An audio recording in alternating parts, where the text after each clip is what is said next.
Bonjour Géraldin, Bonjour madame. je suis ravie de vous rencontrer. Vous êtes un Ouais, grand humoriste, merci. un chansonnier célèbre. Vous êtes connu pour votre voix formidable, pour avoir imité les plus grands. Tout le monde y passe avec vous, vous n'épargnez personne. Ouais. La première question c'est d'où vous vient ce talent? Je ne sais pas trop d'où ça vient. Je sais que j'ai eu dans ma famille des gens qui avaient beaucoup d'humour, des gens qui savaient très bien chanter. Je pense notamment à un oncle, le frère de ma maman, qui avait un sacré talent autodidacte de musicien, d'animateur, de chanteur. Il refaisait quelques voix aussi. Et aussi le côté très fêtard de mes parents qui m'emmenaient à partout avec eux en soirée. J'ai toujours évolué dans un milieu Vous d'adultes. aviez quel âge? Des 5-6 ans. Et puis un enfant voilà, qui danse, qui fait rigoler, dès qu'il fait quelque chose, on porte forcément une attention particulière. Mes premières imitations, c'était pas des gens connus, c'était des amis de mes parents et j'avais 5 ou 6 ans.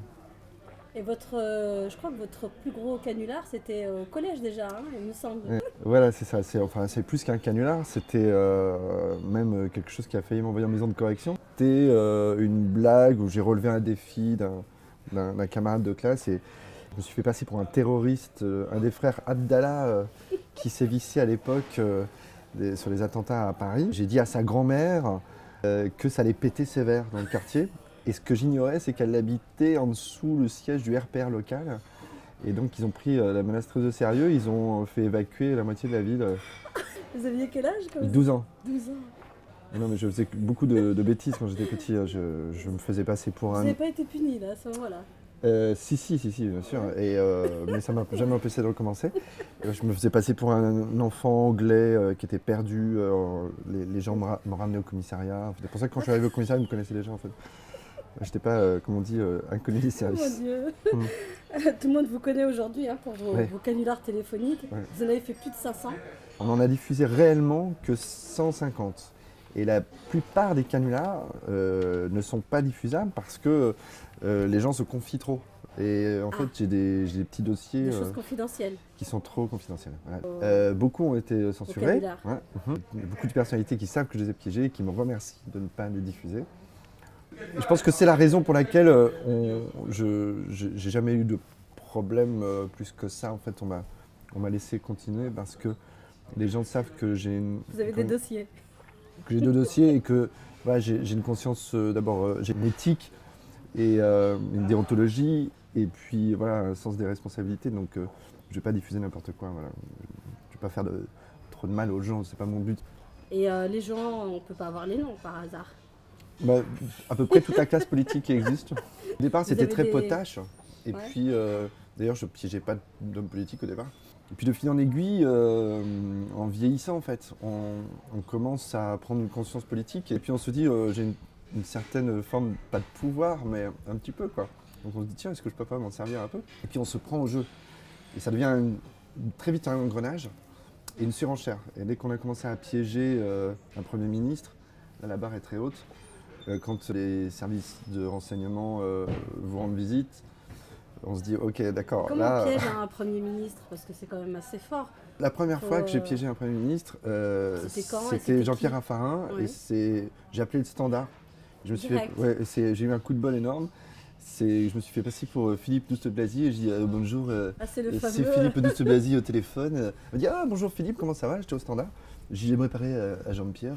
Il me dit bah, pas de problème, je te le passe. Et elle m'a transféré sur sa ligne. Voilà. Et je n'use d'aucune complicité pour pas que les gens Pour pas que les gens soient impliqués parlent. dans Et votre. voilà, ouais, c'est ça. Et donc il faut que j'arrive à piéger quelqu'un, qui me donne le numéro de quelqu'un d'autre, etc. Et je remonte Ouais, ouais. les filières comme ça. Et ça prend combien de temps pour piéger quelqu'un? Bah, ça dépend, il y a des gens, Par exemple, le Premier ministre, ça vous a pris combien de temps? ça m'a pris une semaine Ah, quand même. à préparer. Il y a des gens que j'ai piégés où j'ai mis 5-6 mois. Et il y a eu des loupés? C'est pas pour me flatter ou quoi, m'auto-congratuler, mais j'ai eu très très peu de déchets. Parce qu'en fait, je ne piège pas des petites gens. Oui. Et du coup, je me mets une pression très importante parce que si je rate mon canular, cette personne-là, je pourrais plus jamais la piéger. Ouais, C'est c'est fini. une fois, c'est une one shot. Donc c'est one shot et donc je personnalise vraiment un scénario sur une seule personne. Et quand je sens que je suis prêt et que j'ai suffisamment d'informations, j'y vais. vous choisissez vos victimes? Vous voyez l'actualité et vous dites Voilà. tiens, c'est l'occasion pour Bah, moi de, voilà, moi je suis de très, surfer un peu sur l'actu, quoi. ouais, je suis très curieux, je m'informe beaucoup. Et puis la télévision, c'est une source inépuisable. Voilà, Oui, vous quand j'ai vu réveillez un Dominique matin, Strauss-Kahn vous dites se faire coincer, dès que je l'ai vu arriver en marchant comme ça, C'est vrai qu'il va. je me suis dit, ça y est, Je j'allais suis bon choper public en quoi. même temps, Ouais, ouais, attention, mais hein. c'est eux qui viennent à moi plutôt que l'inverse, hein, je crois. C'est des gens que vous aimez ou c'est des gens que vous pouvez pas blairer au Alors en fait, contraire? je crois que même les gens qu'on déteste, je pense que c'est une forme de perversion un peu intellectuelle, mais on s'y attache, on les aime et ce sont des gens qui me touchent en fait. Voilà, quand je vois Sarkozy, moi il me touche au sens figuré, mais voilà, je me dis ce C'est pas type-là. méchant, votre approche elle est pas. Non, mais je me dis ce type-là, c'est compliqué dans sa tête, quoi. Il est pas à l'aise. Je voyais tellement ses défauts à cœur ouvert, quoi, devant tout le monde. Chaque fois, enfin, toute sa manière dont il est mal à l'aise, dont il dit pas du tout la vérité, mais ça se voit. Enfin, Vous connaissez vraiment toute sa gestuelle. oui, J'ai oui. vraiment l'impression de voir Sarkozy Oui, là, c'est en vrai 10 que secondes. en 2 secondes, bonjour, ça va. Très mal à l'aise, il sait pas vraiment comment il doit faire et tout. Et donc, voilà, et c'est quand les personnalités sont projetées dans l'actualité ou font tout pour y être et qui se retrouvent en décalage avec eux-mêmes, comme moi, ça me fait rire et ça m'inspire et ça m'attire. Voilà. Parmi les personnages que vous interprétez, est-ce qu'il y en a un qui vous a le plus marqué, que vous aimez le plus interpréter? Il y a des gens que je préfère imiter, dans lesquels je me sens vraiment très très à l'aise. Lesquels? C'est le cas par exemple de Pierre Palmade. Dès que j'imite Pierre Palmade, je ne sais pas pourquoi, j'ai une sorte de mimétisme. Je suis complètement dedans, quoi, si je puis dire. Et donc voilà, et je pourrais parler des heures avec la voix de Pierre. C'est ça qui est assez étonnant. Mais parce que c'est quelqu'un que, alors là pour le coup, que j'aime beaucoup. Voilà, j'aime beaucoup son univers, son humour. Vous les rencontrez, les gens que vous les, Oui, je les vous rencontre. imitez? Vous Ouais, allez les ouais. voir ou c'est juste à la télévision? Comment vous imprégnez d'eux? Moi j'aime beaucoup les voir en vrai. Ça me donne beaucoup plus d'indications que lorsqu'on les voit juste sur le petit écran. Pierre Palmade par exemple, je suis devenu assez pote avec lui. Après on s'est fâché parce que j'ai piégé Nicolas Sarkozy avec sa voix et ça Oui, lui a parce pas qu'en beaucoup plus plu. vous les utilisez.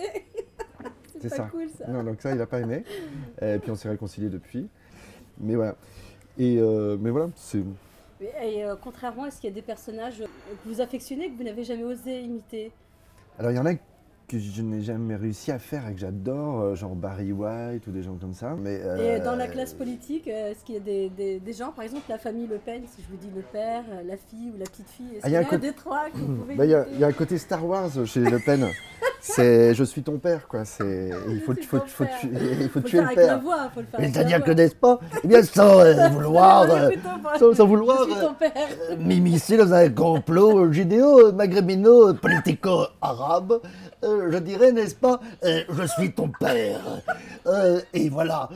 Mais c'est vrai que imiter, ce serait difficile en fait d'imiter les Et femmes la aussi. fille, Bah, Marine Le Pen, c'est facile pour vous. Elle a bah, une voix un peu, tu peux peu demander- homme. J'ai jamais fait, mais Garçon manqué, je crois que hein. effectivement, elle a une voix. Ouais, elle a une voix Non, écoutez, bon, comme ça. Mais ça, j'ai jamais fait. Et d'ailleurs, j'imite quasiment pas de Vous ne femmes. faites pas des femmes. Dans les canulars, par exemple, j'essaie justement de ne pas être dans la caricature et que les personnages soient le plus crédibles possible. Donc à l'oreille, une voix de femme, je pense, ne serait pas crédible dans ma Marc-Olivier bouche, si Fogiel, je vous puis le dire. faites facilement. Moi, j'ai travaillé longtemps avec lui. Donc... Ouais, Marc-Olivier, Ouais. Marc-Olivier Fogiel ou Foderche, ça dépend comment on se situe. Oui, mais c'est assez rigolo parce qu'on a l'impression qu'il n'y a que lui qui s'aperçoit pas, qui parle comme ça, quoi. Alors que tout le monde le voit, tout le monde sait que c'est très très accentué, sauf... Marco, et lui, on a l'impression qu'il le voit désolée. pas parce que sinon il le ferait moins. Comment ça se fait, hein, je comprends pas. C'est accentué. C'est presque Oui. Laurent Ruquier, que vous avez fait Oui. Laurent Ruquier il n'y a pas longtemps, vous Ouais. savez l'imiter. lui. Non, moi je dis pourtant Dans je le les connais bien. Dans les imitateurs Je crois que je suis trop télé. copain avec, Ouais, vous êtes trop- avec Laurent. Ah. On se connaît trop. Quand vous êtes trop copains, vous n'arrivez pas à imiter alors. Bah, j'arrive C'est plus à me moquer en tout cas. Ah oui. Non. Donc ça veut dire que tous les gens que vous appréciez et que vous affectionnez vraiment, Trop. vous ne pouvez pas les imiter. Quand je les aime trop, Vous ça avez pas assez ça de devient recul, difficile. Ouais, c'est pour ça que C'est étonnant. c'est un peu difficile de sympathiser trop avec les Ah ouais, gens. faut pas parce que sinon vous ne pouvez plus les imiter. Bah non, c'est ça. Donc ça veut dire que quand vous ne pouvez pas les blairer, là c'est à fond quoi. C'est ça. Et vous, contrairement si vous recevez un appel téléphonique Oui, important et que c'est un politique que vous avez en ligne, vous y croyez ou vous pensez que c'est un canular aussi? Moi, je pense toujours qu'on me fait un canular. Je pars principe, ouais, je me dis, forcément, il y en a un qui veut essayer de me piéger. Là. Piégé, ouais. Donc, dès qu'on m'appelle, je dis, ok, c'est une connerie. Ça vous a pas développé une forme de paranoïa à force? Alors, j'ai eu des menaces. Sérieusement, Alors, moi, j'ai eu des honnêtement. menaces. Moi, j'ai eu des menaces Ah oui. de mort. J'ai eu, Réellement? oui, j'ai eu deux gardes du corps pendant 2 ans. La C'était quand? brigade anticriminelle qui était à tous mes spectacles, qui fouillait voir s'il y avait des bombes et tout ça.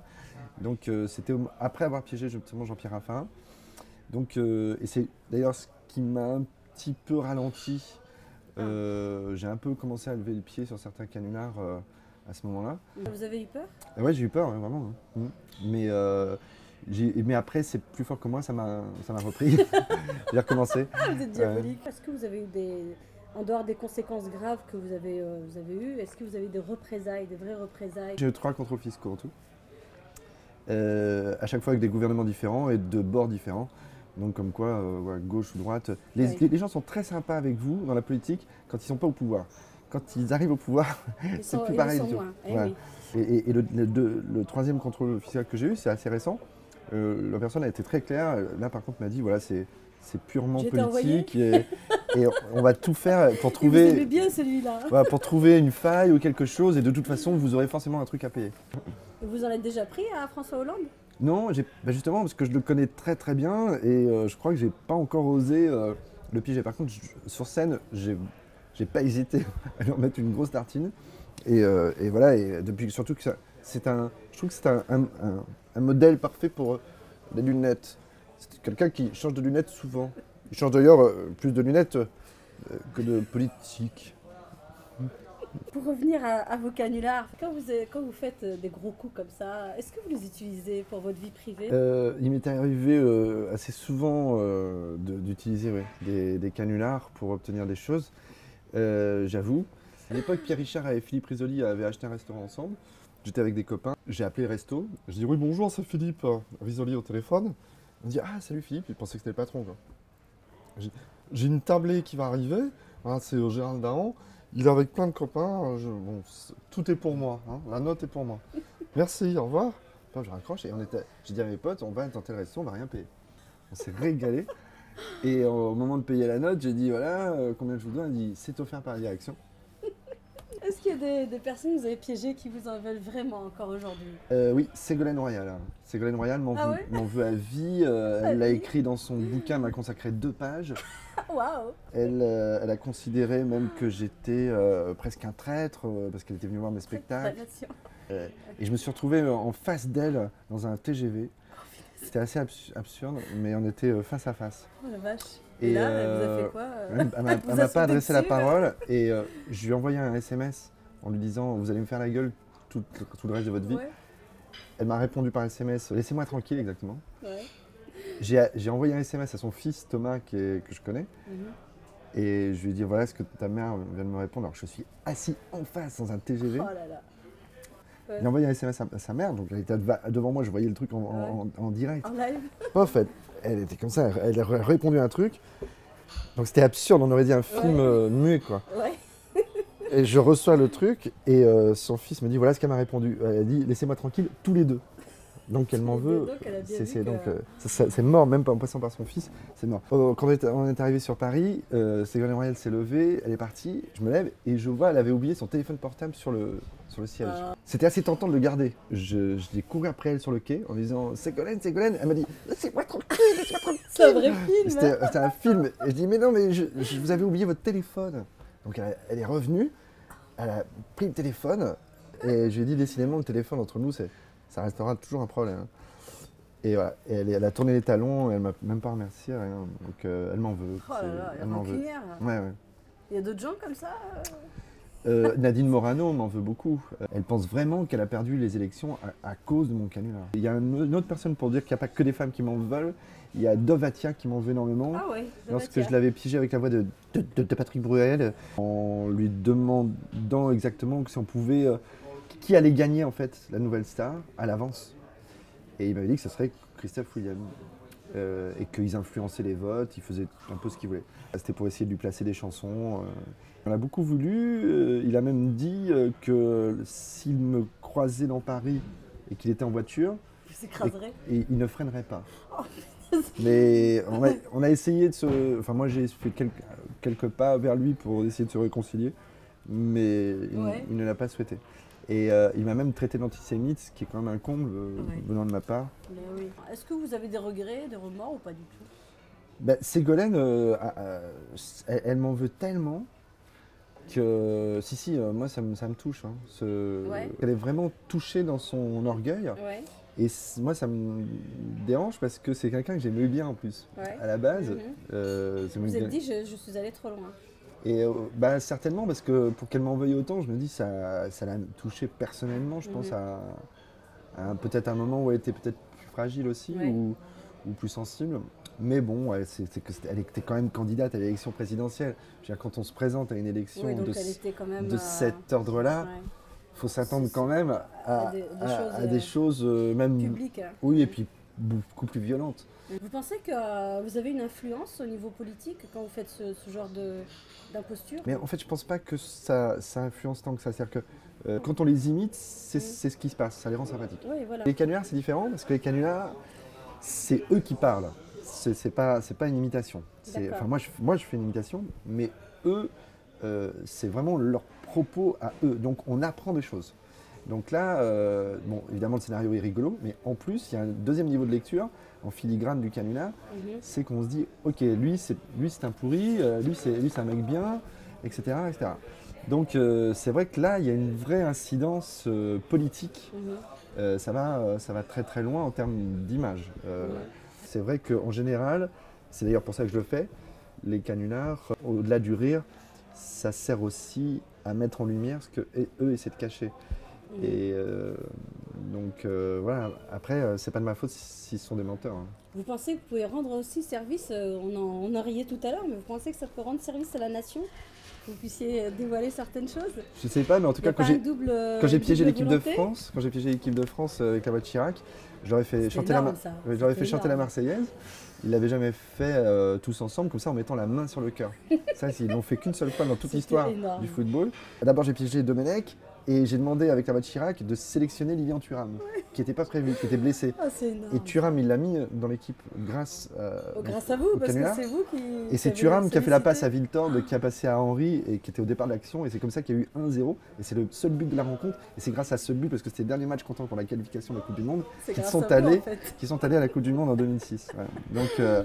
Donc je ne sais pas si j'ai une influence, mais en tout cas, oui, il peut y se passer des choses. C'est assez drôle. J'ai fait des choses tellement que je pensais déjà pas pouvoir faire. J'ai déjà tellement atteint d'objectifs dingues que c'est pas que j'ai l'impression d'avoir fait le tour, mais disons que je suis déjà assez satisfait en fait. Réussir à mettre l'équipe de France au garde à vous comme ça, sincèrement, je pensais jamais pouvoir le faire. C'est complètement débile et ça m'a fait rire, quoi. Et j'ai réussi à détourner l'avion de Jacques Chirac. Bon, ça se sait pas, mais j'ai réussi à avoir le président des États-Unis au téléphone. Pareil, bon, ça, je m'en suis jamais servi. J'aimerais bien un jour parler au pape, voir ce que ça fait. J'ai réussi à piéger en plan Vigipirate rouge, tout le service de sécurité du parc des expositions au moment du salon de l'agriculture. J'ai fait rentrer 8 caméras en pièces détachées. J'ai eu le parcours minute par minute de tous les hommes politiques qui allaient visiter le salon de l'agriculture. J'aurais pu, à la place des caméras, placer des armes. Je pense que les services de renseignement, après j'ai été entendu par les renseignements généraux lorsque j'ai fait connaître mon canular, pour leur expliquer exactement où il y avait des failles dans les services de sécurité. Il y en a toujours, mais ça leur a été fort utile. Et voilà. Mais, donc vous pouvez rendre service quand même avec vos canulars en montrant que un homme comme vous, il y a des hommes politiques qui m'ont même fait rentrer avec n'importe quoi. On m'a pas proposé de rentrer dans les services de renseignement, mais presque. On m'a presque demandé ça. Ah oui. Mais j'ai refusé parce que c'est pas mon trip. Vous seriez utile pour les renseignements. Peut-être. Vous êtes fort en tous les cas. C'est impressionnant. Ouais. Et pour terminer, je sais que vous avez raconté lors d'une émission de télévision que souvent, pour vous inspirer de vos personnages, vous regardiez le matin dans la glace et que vous trouviez avec vos cheveux mouillés de nouveaux personnages. C'est vrai. Alors je vous ai amené un verre d'eau. Celui-ci, il est pour vous. D'accord. Je voudrais savoir si ça vous dérange pas. C'est surtout parce que ça va être trempé. Hein. On a le Voilà, restaurant c'est attention, c'est L'Européen. parti. Voilà. Ah ouais, ça se passe comme ça, avec les cheveux Vous mouillés. allez lui faire qui, là? Effectivement, quand on met les cheveux par exemple tout en avant, C'est Albert Dupontel. Oh putain, putain, putain. Putain, j'ai bon là. Bon, Albert Dupontel, c'est comme ça. Alors, si on le met dans l'autre sens, c'est. Salut, c'est Timsit. C'est incroyable. C'est incroyable alors. Hein? C'est Et grave. puis, c'est vrai que si on les met sur le côté, comme ça.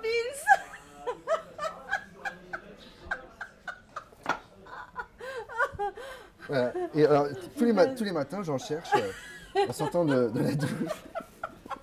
Voilà, parce qu'il n'y a pas que le côté Vous êtes- vocal, quoi. Il y a le c'est côté terrible. mime que j'aime sur scène. Ah, j'adore. Vous êtes incorrigible. Ouais, j'ai tout trempé, hein, je l'avais prévenu. C'est pas grave. On remercie en tous les cas l'accueil Ouais. du restaurant L'Européen où nous sommes, C'était Gare de super. Lyon. Merci à vous. Hein. Ben, vous êtes merci. vraiment incorrigible, j'adore. J'adore Tant votre âme d'enfant, je vous souhaite de la garder longtemps. Oui, c'est important, c'est important. Très important. C'est important, merci de nous faire rire et je vous souhaite encore plein de succès. À Merci. très bientôt. Merci. Beaucoup Gérald. À bientôt. Au revoir. Au revoir.